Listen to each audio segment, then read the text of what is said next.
안녕하십니까, 직원입니다. 오늘은 노선버스의 노선에 대해서 이야기를 해보려고 합니다. 노선 운행을 어떻게 하는지 그런 얘기를 여러분한테 드려보려고 해요. 이 영상을 보시는 분들이 일반인 분들이 보실 거라고 생각을 해서, 또는 그 버스에 관심 있는 분들이 보고 있을 거라고 생각해서 운행을 하는, 노선버스죠. 노선버스 운행을 하는 그런 직업을 가진 사람들의 애로사항 같은 거를 지금 이야기를 해보려고 합니다. 변명이나 합리화 같이 들릴 수도 있겠지만 그렇게 생각하지 마시고, 이런 직업을 가진 분들이 이런 일을 할 적에 어느 정도의 어려움이 있구나라는 것을 좀 알아주셨으면 하는 생각에서 이야기를 드리려고 합니다. 우선 노선버스라는 거를 일반인들이 정확히 잘 인지를 못 하시는 것 같아요. 이 노선버스는 정해진 노선을 운행하는 버스입니다. 이게 무슨 얘기냐면, 노선이 정해져 있다는 이야기입니다. 기본적으로 노선을 바꿀 수가 없습니다. 그거는 합의되지 않거나 정부에서 어떤 규정된 절차에서 바꾸지 않는 한 노선을 바꿀 수가 없고, 또한 노선을 운행하는 상황에서도 노선을 바꿀 수가 없습니다. 정말 노선을 바꿔야 될 위험한 상황이 벌어지면 사무실에 전화를 해서 지시를 받아야 됩니다. 그게 노선버스의 한계입니다. 저희 같은 광역버스는 제가 지금 운행을 해서 처음에 기점 출발을 해서 회차지까지 가는 동안에 이 지선이나 간선도로를 통과를 하고 고속도로를 통행을 합니다. 그런데 고속도로에서도 마찬가지이지요. 일단 일반 도로에서 가다가 여기서 우회전을 해야 됩니다.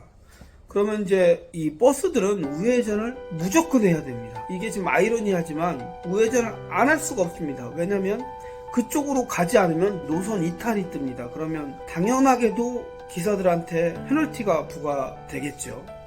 그래서 이 노선버스는 우회전을 하면 100% 우회전을 해야 됩니다.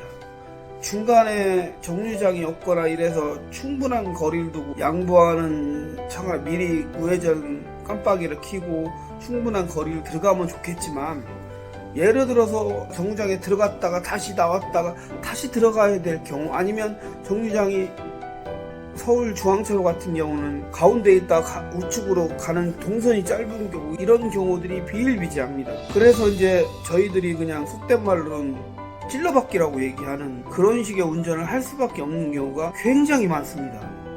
이게 현실입니다. 현실적인 이야기를 여러분한테 말씀을 드리는 거고요.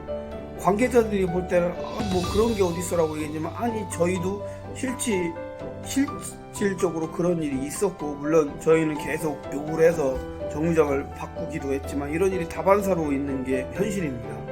좌회전 할 때도 마찬가지고요. 대부분 우측에 버스 정류장에 사람을 내려놓고 충분한 거리를 가면서 순차적으로 들어가서 좌회전 차선에 들어가야 되는데 거의 45도 각도로 찔러박기 해야 되는 경우도 굉장히 많습니다. 이러면 이제 일반적인 승용차 운전분들이 보고 그렇게 얘기를 많이 하죠.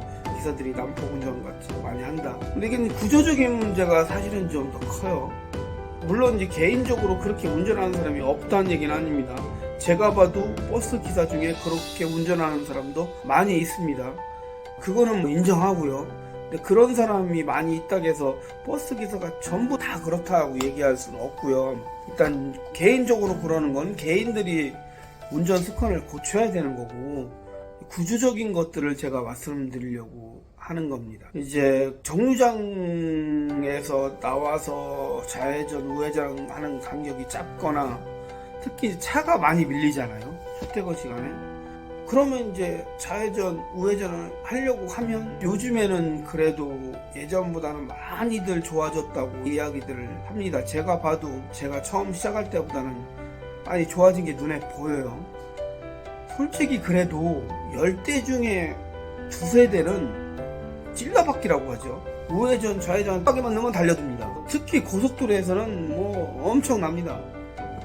저도 그런 경우 많이 있고, 특히 정류장에서 이제 저희 같은 경우는 자동차 전용 도로에 정류소가 있고, 그곳에서 우측이나 좌측으로 매일 이제 그렇게 운행을 해야 되는데, 저희들이 거기를 들어가려면 그 수 있는 동선이 짧아요. 이게 승용차로 볼 때는 되게 긴 것 같지만 사실 버스는 굉장히 짧습니다.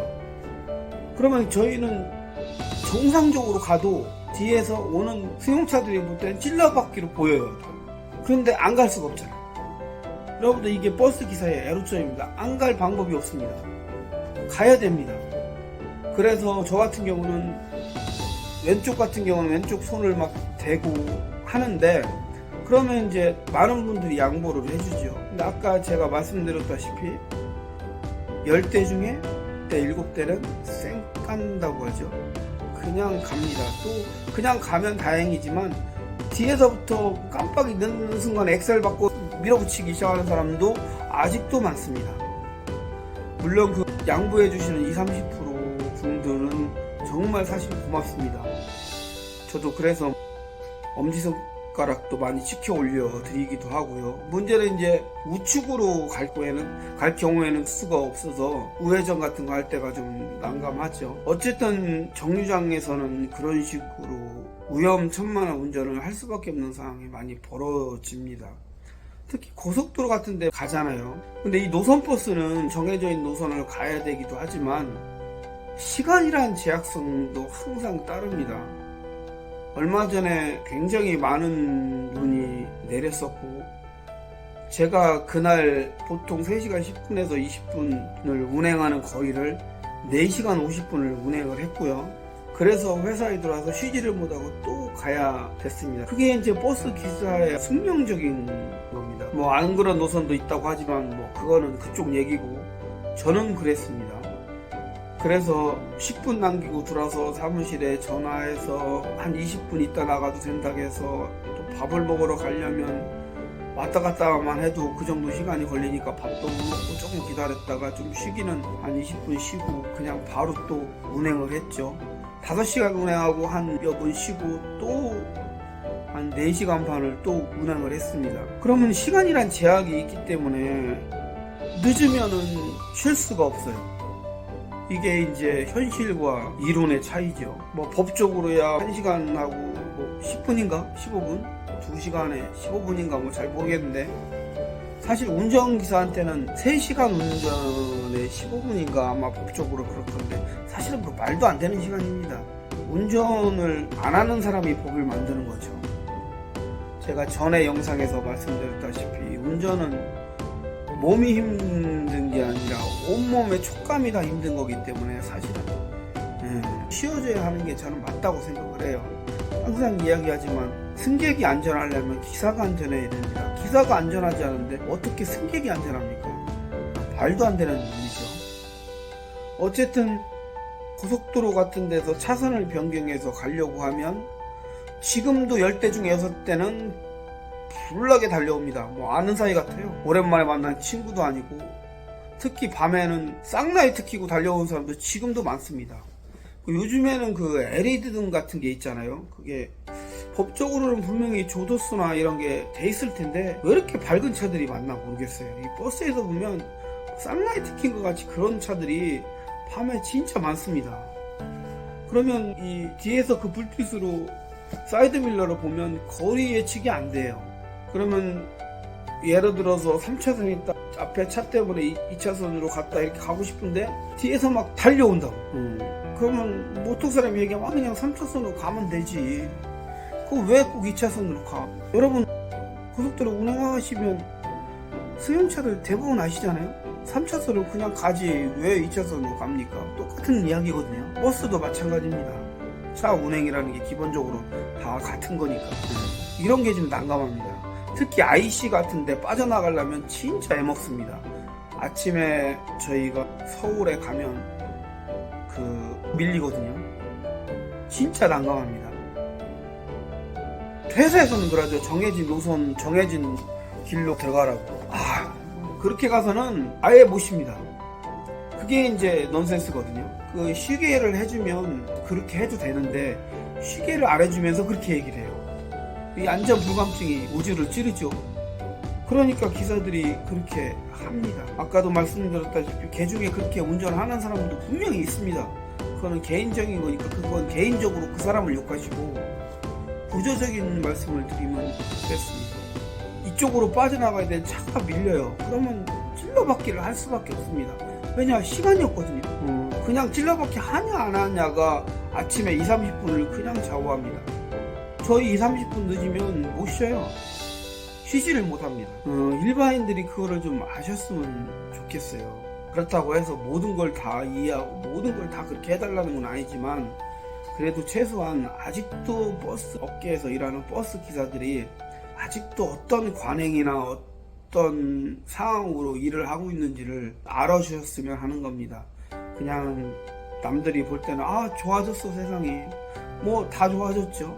여기만 좋아진 게 아니고 본인들 일하는 것도 좋아졌잖아요.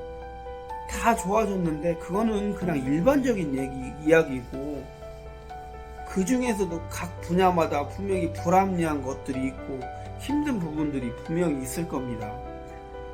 그런 거를 서로 관심을 가지고 이야기를 하고 개선해 나가는 게, 그게 개혁이고 그게 발전해 나가는 거죠. 그래서 제가 버스 노선 운행에 대한 이야기를 여러분한테 해드리는 것이, 버스 기사들이 일하는데 이런 애로점도 많이 있다는 거에 대해서 이야기를 해드리고 싶어서 해드리고 있는 겁니다. 버스 운전도 기본적으로는 운전입니다. 승용차 운전이나 뭐 다를 바가 없어요. 가야 되는 길을 가야 되는데 버스는 정해진 노선을 가야 되는 게, 이게 상당히 어려운 일입니다. 그 길을 가지 않으면 다른 곳으로 갈 방법이 없어요. 이게 이제 노선버스의 한계입니다. 제가 어떻게 할 재량이 없습니다. 그러니까 그런 상황에서 제가 그쪽으로 가야 된다 그러면 이건 무조건 가야 되는 겁니다. 이거를 좀 이해를 해줬으면 하는 바람인 겁니다. 저 운전기사가, 저 버스가 바쁘구나, 저 버스는 저렇게밖에 할 수 없겠구나, 조금만 여러분 운전하면서 오른발에 브레이크를 0.0 한순간만 살짝만 밟아줘도 자연스럽게 해결이 되거든요. 근데 반대로 엑셀을 밟으세요. 이게 서로 반복입니다. 이해하시죠? 버스 니네는 왜 그래? 그럼 버스 기사는 승용차 니네는 왜 그래? 그걸 어느 순간에 누가 하지 않으면 계속 반복인 겁니다. 악순환이라고 하죠. 근데 이거를 누가 해야 되냐? 사실은 다수가 해결을 해줘야 돼요. 다수가 강자잖아요.